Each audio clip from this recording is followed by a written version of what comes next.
오늘은 잠언 22장으로 하루를 시작하겠습니다. 세 살 버릇이 여든까지 간다는 속담이 있습니다. 그만큼 어릴 때 형성이 되는 학습 능력, 공감 능력, 또 인지 능력 등 인격을 만들어가는 기초는 어릴 때 어떤 교육을 받고 자라는지에 따라서 결정된다고 말합니다. 이것은 성경뿐만 아니라 오늘날의 아동심리학자나 교육학자들도 공감하고 주장하는 내용입니다. 오늘 6절에 보면 마땅히 걸어야 할 그 길을 아이에게 가르쳐라. 그러면 늙어서도 그 길을 떠나지 않는다. 어떤 분들은 어린 자녀들에게 꼭 그렇게까지 해야 될 필요가 있는가라고 생각하고 물어보는 분들이 있을 수 있습니다. 아이들을 자유롭게 생각하고 또 자율적인 자녀로 키우고 싶어하는 부모님들도 있지요. 그런데 성경은 어릴 때부터 반드시 가르치라고 합니다. 왜냐하면 어린아이들도 죄인이며 미련하기 때문에 반드시 가르쳐야 한다고 말하고 있습니다. 15절에 보면 아이의 마음에는 미련한 것이 얽혀 있으니 훈계의 매가 그것을 멀리 쫓아낸다고 말합니다. 이 청소년 사역을 하다 보면 사춘기 자녀들의 반항으로 힘들어하는 분들이 있습니다. 그리고 왜 사춘기 자녀와 부모의 갈등이 심각해지는지에 대한 연구를 해본 결과 어린 시절 자녀 양육법에서 큰 차이가 있다고 하는 것을 발견하게 된다고 합니다. 즉 어릴 때부터 원리와 원칙에 대해서 분명히 가르쳤는가에 따라서 판가름이 나죠.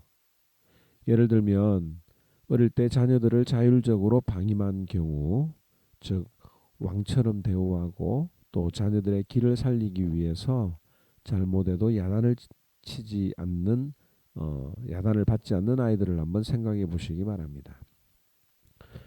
이 아이들은 사춘기라고 변한 게 하나도 없습니다. 그냥 어릴 때부터 자기 마음대로 하던 것을 했던 것뿐입니다.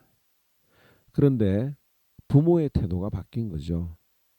어릴 때는 마냥 이뻐하다가 사춘기에 접어들면서 이제는 좀 바꿔봐야겠다는 생각이 들게 되지요. 또 이렇게 키우다가는 안 되겠다라는 위기의식을 느끼게 되어서 그때부터 훈육을 하려고 하니 자녀들이 받아들이기가 힘든 것입니다.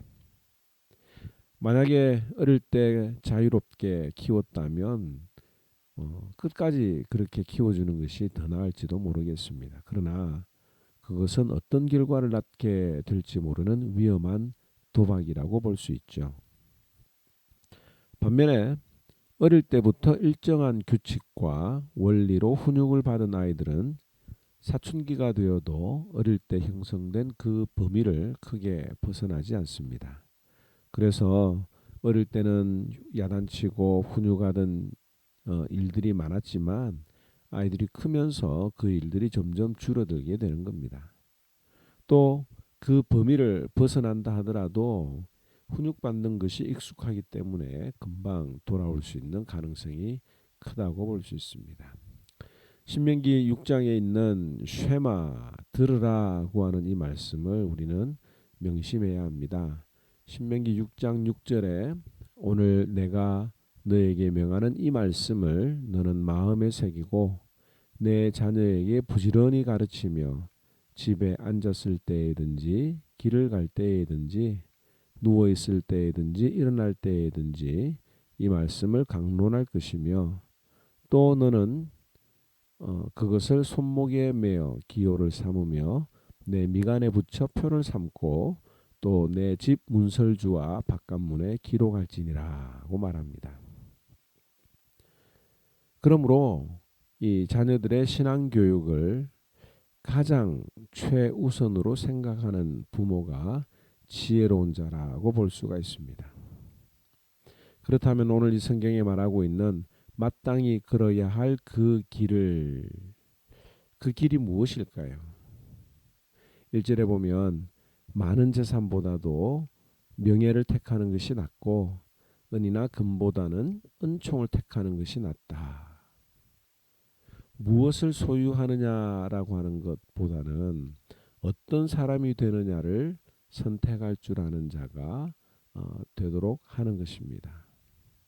또 2절에 보면 부유한 사람과 가난한 사람이 다 함께 얽혀서 살지만 이들 모두를 지으신 분은 주님이심을 믿는 그 신앙을 가르쳐야 하는 거죠. 또 5절에도 보면 마음이 삐뚤어진 사람의 길에는 가시와 올모가 있으나 저가 영혼을 지키는 사람은 자기 영혼을 지키는 사람은 그런 길을 멀리한다고 말합니다. 이 자기 영혼을 지키는 사람, 즉 자기 영혼을 사랑하는 사람은 가르쳐야 됩니다. 다시 한 번 더 강조하지만 자기 영혼을 사랑한다는 것은 자기를 사랑하는 것을 말하는 게 아니에요. 내 건강이 중요하고 내 감정이 중요하고 자존감을 높이는 것이 자기 영혼을 사랑하는 것이 아니라 자기 영혼을 살리기 위해서 내가 먼저 선택해야 되는 것을 선택할 줄 아는 자가 자기 영혼을 살리는 것입니다. 예를 들면 매일마다 말씀을 묵상하며 기도하는 자는 자기 영혼을 사랑하는 자죠. 반면에 도박이나 사기를 쳐서라도 돈을 쉽게 버는 것은 육신에게는 편할지 모르지만 그것은 영혼을 죽이고 미워하는 일입니다. 그러므로 우리는 자녀들에게 자기 영혼을 사랑하는 법을 가르쳐야 합니다. 9절이 그 대표적인 예가 아니겠습니까?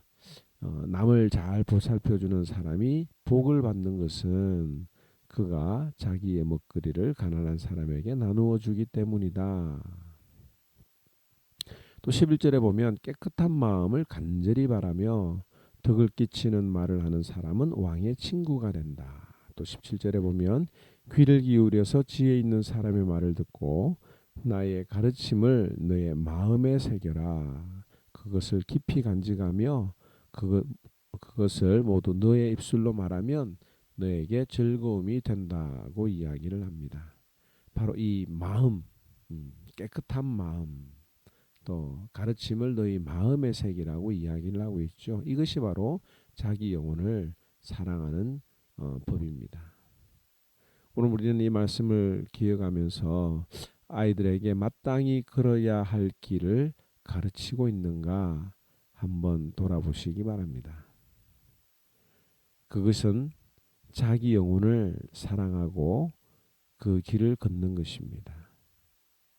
그리고 그 구체적인 예가 30가지가 되는데 내일부터 차근히 살펴보도록 하겠습니다. 제22장 많은 재물보다 명예를 택할 것이요 은이나 금보다 은총을 더욱 택할 것이니라. 가난한 자와 부한 자가 함께 살거니와 그 모두를 지으신 이는 여호와시니라. 슬기로운 자는 재앙을 보면 숨어 피하여도 어리석은 자는 나가다가 해를 받느니라. 겸손과 여호와를 경외함의 보상은 재물과 영광과 생명이니라. 패역한 자의 길에는 가시와 올무가 있거니와 영혼을 지키는 자는 이를 멀리하느니라. 마땅히 행할 길을 아이에게 가르치라. 그리하면 늙어도 그것을 떠나지 아니하리라. 부자는 가난한 자를 주관하고 빚진 자는 체주의 종이 되느니라. 악을 뿌리는 자는 재앙을 거두리니 그 분노의 기세가 쇠하리라. 선한 눈을 가진 자는 복을 받으리니 이는 양식을 가난한 자에게 줌이니라. 거만한 자를 쫓아내면 다툼이 쉬고 싸움과 수욕이 그치느니라. 마음의 정결을 사모하는 자의 입술에는 덕이 있으므로 임금이 그의 친구가 되느니라. 여호와의 눈은 지식 있는 사람을 지키시나 사악한 사람의 말은 패하게 하시느니라. 게으른 자는 말하기를 사자가 밖에 있은즉 내가 나가면 거리에서 찢기겠다 하느니라. 음녀의 입은 깊은 함정이라. 여호와의 노를 당한 자는 거기 빠지리라. 아이의 마음에는 미련한 것이 얽혔으나 징계하는 채찍이 이를 멀리 쫓아내리라. 이익을 얻으려고 가난한 자를 학대하는 자와 부자에게 주는 자는 가난하여질 뿐이니라.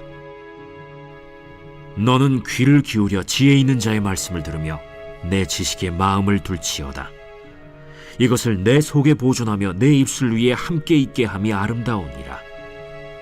내가 내게 여호와를 의뢰하게 하려 하여 이것을 오늘 특별히 내게 알게 하였노니 내가 모략과 지식이 아름다운 것을 너를 위해 기록하여 내가 진리의 확실한 말씀을 깨닫게 하며 또 너를 보내는 자에게 진리의 말씀으로 회답하게 하려 함이 아니냐. 약한 자를 그가 약하다고 탈취하지 말며 곤고한 자를 성문에서 압제하지 말라. 대저 여호와께서 신원하여 주시고 또 그를 노략하는 자의 생명을 빼앗으시리라. 노를 품는 자와 사귀지 말며 울분한 자와 동행하지 말지니 그의 행위를 본받아 내 영혼을 올무에 빠뜨릴까 두려움이니라. 너는 사람과 더불어 손을 잡지 말며 남의 빚에 보증을 서지 말라. 만일 갚을 것이 내게 없으면 내 누운 침상도 빼앗길 것이라. 내가 어찌 그리하겠느냐. 내 손조가 세운 옛 지게석을 옮기지 말지니라. 내가 자기의 일에 능숙한 사람을 보았느냐.